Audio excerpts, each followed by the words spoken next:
Welcome back to Monastir for the second week. Let's start with the outcome for Matej Dodig at last week's tournament.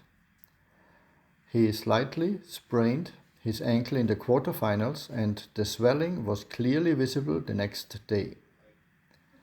The weather gods were on Matej's side. However, no match was possible that day due to rain. And that certainly helped a lot. The next day, the swelling was a lot better and Matej won the semi-final in 2 sets. A short time later was the final against Ulysses Blanche. After a furious first set, Matej lost in 3 sets. Great shot. Nevertheless, we were very satisfied with this week.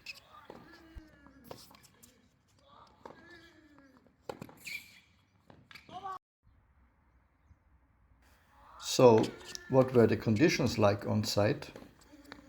For me, first and foremost, the practice conditions. And they weren't the best. There are a total of 9 courts at the hotel complex. The surface is slow and of good quality. After all, a WTA tournament for women is held here every year. This is why there's also a center court and a good infrastructure at the facility. Apart from that, the picture is as it is usual for future tournaments.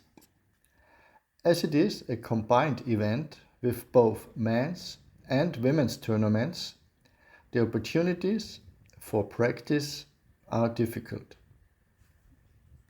In the evening, there is regularly a queue to reserve spots for the next day. At least there's the option of switching to a second club.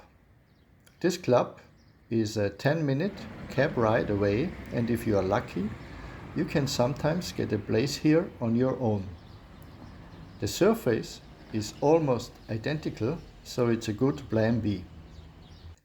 This club also seems to be a popular meeting place for cats.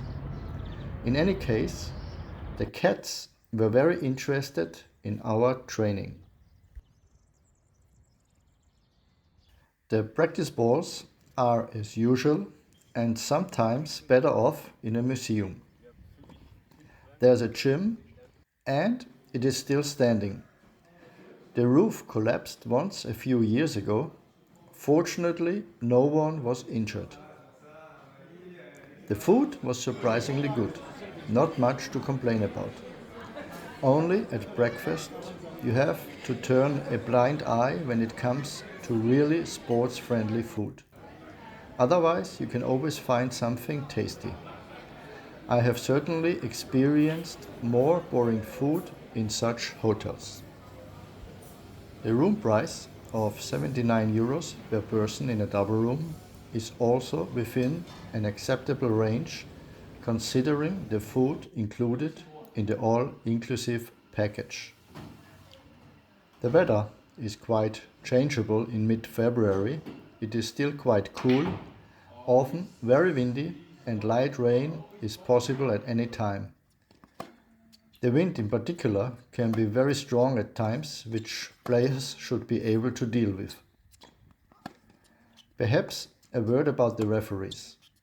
The job is certainly not easy, but there were a lot of hair-raising decisions.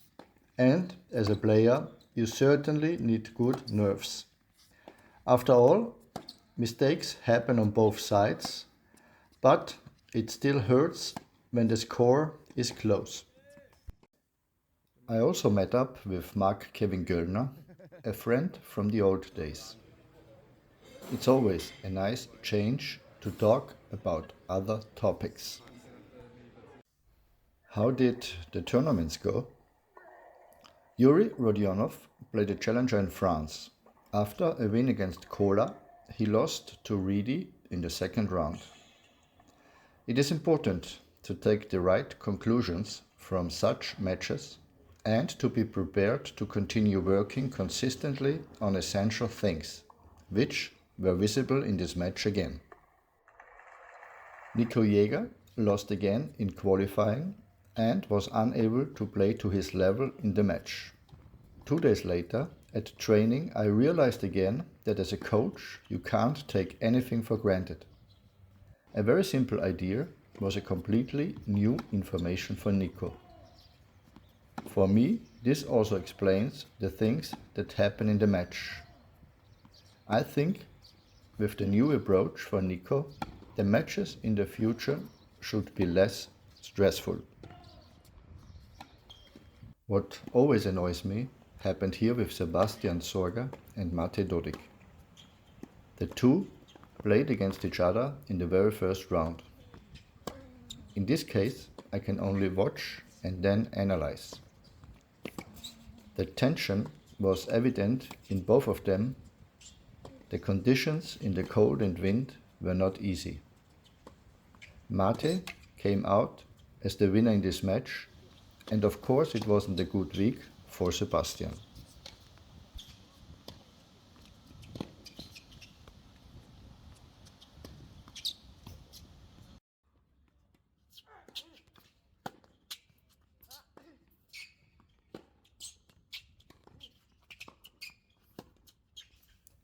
In the second round, Matej played against Schwärzler from Germany and was also successful in this match.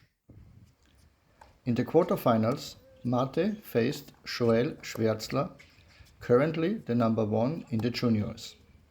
The conditions were difficult, it was very windy. You could also see the extra tension in both of them as they know each other very well. Matej emerged victorious and won in 3 sets. That means he is still in the competition when the video is released. Physically, it was already apparent in the quarterfinals that he had some problems. More about the outcome of the tournament in the next video. Thanks for watching and see you next week.